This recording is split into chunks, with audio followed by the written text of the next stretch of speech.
Hey guys, welcome back to another episode of 30 Plus Click with Max and Yo-Yo. Before we go ahead and talk about what we're going to be sharing today, please like, subscribe, and share if you aren't already doing those things. We are on a push to 500, so we need your help to get there.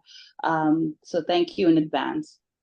For the past few weeks, we've been having conversations about relationships and love, and we've been talking about the dating to marry series. We're going to be pausing from that to pivot a little bit, but if you haven't seen those conversations, please go back and watch those episodes. I'm sure you would find them edifying, and when you do, please remember to comment some of the nuggets that you liked or some of the things that stood out to you. Let's get a conversation going, because that is how we defeat the algorithm. But today we have a guest in the midst. She's a professional. She's a woman. She's wonderful. She's beautiful. I swear you guys need to see her. She's given and she stepped into the 30 Plus Click studios to basically drop some nuggets. We have the HR of MB Power. You see how it sounds in my mouth. It's not beans. We have Adedoyin Tope Daramola with us in the mix today, and she's going to blow your mind. So join me in welcoming Adedoyin. Thank you so much for joining us today. Thank you for stepping into 30 Plus Quiz to speak with our audience, Ade. Thank you very much, Max and Huyi, for having me as well. And thank you, everyone, for listening. And like she said, please subscribe and share as much as possible. I'm sure we're going to have a good time today. Oh, wow. Thank you. Thank you for that, free promo. And so I met Dedoyin through a LinkedIn connection, because I'm a huge fan of LinkedIn. I love the way you just network and meet with people, and I also love the way you just learn little tips to make your professional journey better. And so I met her and I sent a friend request. She accepted, and I also sent a note to follow up. Adedoyin, from the HR perspective, what did that strike on your mind when you saw the notes and the friend request?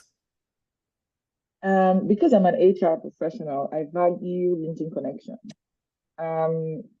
In a career space, I believe that, or I'm a firm believer that we need to always make connection, because for it's either I'm making connection for my career progression or I'm making connection for support. I just want to see everyone thrive in their career space. I've done human resources for over 14 years, and I do not like when you're trying to connect with people and you're not connecting. So I just always find the time to ensure that I connect with. If I have a friend request, I connect. There's a message, or you've dropped a personal message to me, I will take my time, to sort of respond to that message. And it's not just like the regular auto response. I would, just look through, what are you trying to say? How do I help, or how do I connect? Because I just want everybody thriving in the marketplace. That's basically. Thank you very much for that. So today we're talking about career dynamics, because the career journey is very different for everyone.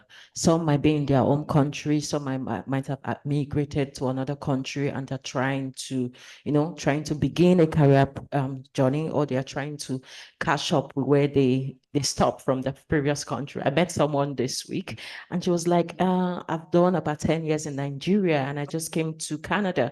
I need to catch up. I was like, okay, so chill, right? And so for those that have immigrated into another country, or for those that are still back home, what is that one summary word you would like to chip in before we dive into what we have to talk about today?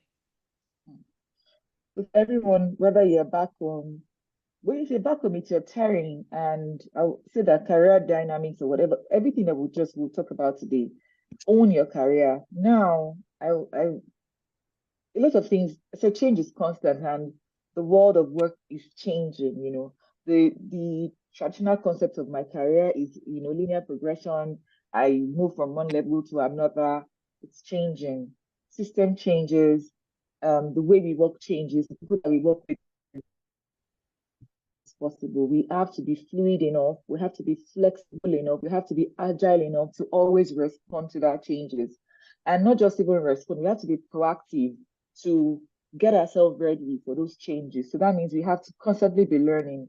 We have to, just always be on the move. Don't be, we shouldn't just stay there and say, everything is working and then I just go with the flow. No, we always have to be, be dynamic. So whether you're at home, and then to make it, I won't say worse, if you're moving from your known terrain to a new place, there are a lot of things that you need to start learning. Understand your terrain. What works in this terrain? What do I need to change? How adaptable I am to this terrain? Do I even want to continue in the career that I was in when I was in back home? Or this is a new terrain. What is working? What is, it's a level playing ground. It's not even like way back home where everyone is looking at your degree or the kind of experiences that you have before, all of those things. This is a level playing field. What is obtainable here? To as simple as, how do I write my resume? What are they looking for? So those things are the things that we need to look at. So for people that just sort of immigrated to a new country, is it language? Is it the culture? Is the, their way of life, the way they do things, the way they see things, So those are the things that we need to start looking at as new immigrants. Well, thank you so much for saying that. And I have a question, and you almost started to touch on my question. But before I say my question, I want to premise it by saying we're a small channel, but we're a growing channel. And as we continue to look on the people who are resonating with the content that we've been putting out so far, we realize that a lot of our audiences span from the US, the UK, Nigeria, Canada, India, South Africa, Germany, Ghana, Malaysia, Philippines, and so much more. But as you would agree with me, the world has become a global village. And the more the world becomes a global village, we see that people are moving up and down. I came from Nigeria myself, and I've been able to integrate in this Canada into the working space. For someone who is an immigrant, who has just landed in Canada, who is looking for their job, and who has been putting out applications and is trying to get a good job, or let's just say they're not trying to get a good job. Let's say they already have a job, but they're trying to level up. I wonder, what are some of the things that, as a HR personnel, that you look out for during the recruitment process or in the candidate as a whole? Okay, so as an HR professional, if I'm looking through a resume, for instance, let me digress a bit so that we have some context to it. Like we have been told, like, apply for any job, apply for any role. So even if you don't have the right qualification for it, apply. But I've seen that it doesn't really work here. A lot of people would not take the time to say, okay, this is the role. I have to work my resume to align with the role. So I recall one of my mentors said, how many resumes do you have? And I said maybe like 5. And then she opened up her laptop and then she showed me a folder of resumes. She has about 200 resumes. She says, for every role I tweak my resume. I always say that looking for a job is also a job in itself. So we have to be actively in line with taking this job of looking for a job as a job in itself. So that's my number one. So what would I be looking out for every role is, if you are not close to the requirements of the role, or it's off all of your qualifications or what the thing that you can do, please don't apply for those kind of roles, because getting a no can be painful, especially when we're on the edge and we're looking to, get this role. Getting a lot of no's can, leave a bad taste in our mouth. So what would we be looking out for? How did you write your resume? I've seen an hiring manager say there's a lot of typo on this resume, and so I don't think this person is efficient. Let's take our time to look through every word, every sentence, how is your resume aligned? We'll look at all of those things. Then you begin to look at the qualification. Do you have the right qualification for this role? If you have it, then that's a +1. Do you have the right key functions? Or if they say that for every role they put these are the key functions of the role, can you do it? If I look through your resume, can I pick out these key functions from the things that you've done?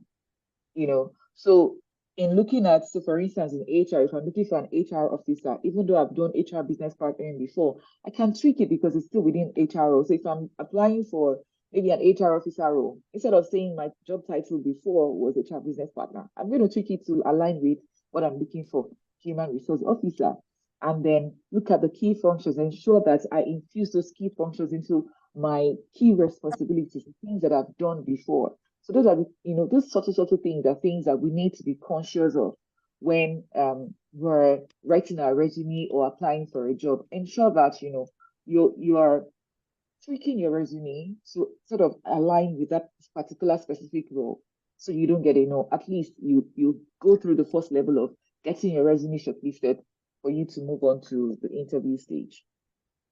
Thank you so much for that. And I know myself, I'm benefiting from it because, again, we're all in the working space. So if you are listening to us right now, this is a HR person and she's giving you like an insider tip of what is going on, what is the mind of a HR or a recruiter as they go through your resume. So I hope that you're finding these nuggets useful.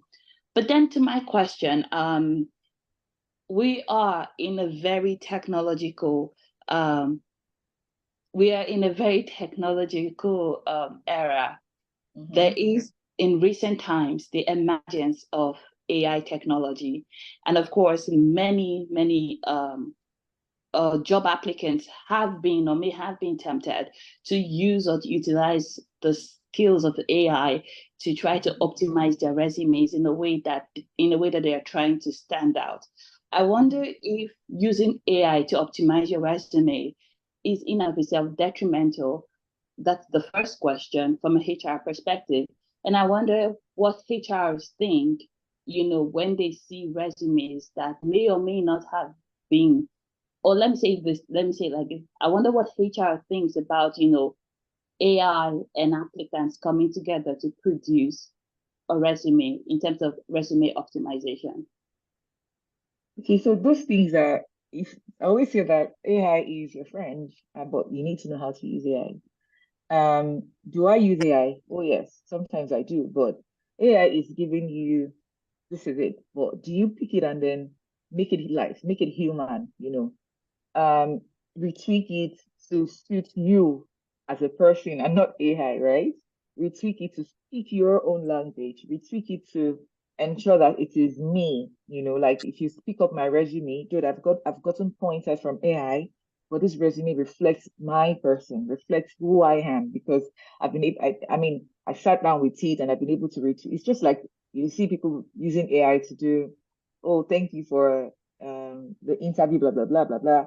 So if I see all of those blocks, I literally will say, oh, this one, you just copied and then copied something in AI, maybe ChatGPT or whatever it is, and then just pasted it. You didn't own it, you didn't make it your own. Do you understand? So I'm not saying AI isn't your friend. Use AI, but you need to have the ability to then take whatever AI has generated and then make it you. Because if AI would give you the best possible, persona or the face that you want this role to be in. If you scale through the screening stage and you want to be interviewed, how do you defend yourself? So those are the questions that we need to should have at the back of our mind when you're using AI to generate, your resume, just so that you can align with this particular role. And another thing that I've encountered recently as well is, even whilst you're trying to,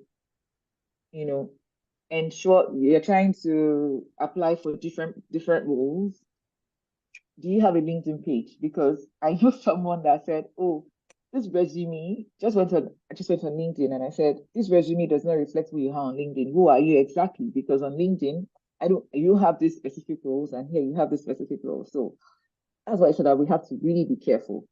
You can have career change, fantastic, but ensure that wherever all of your names are or wherever your profiles are, it sort of aligns with, what you're doing. Oh, nice. Thank you so much, Adedoyin, for those wonderful insights. I've actually been taking notes, and so they are very valuable points. Thank you.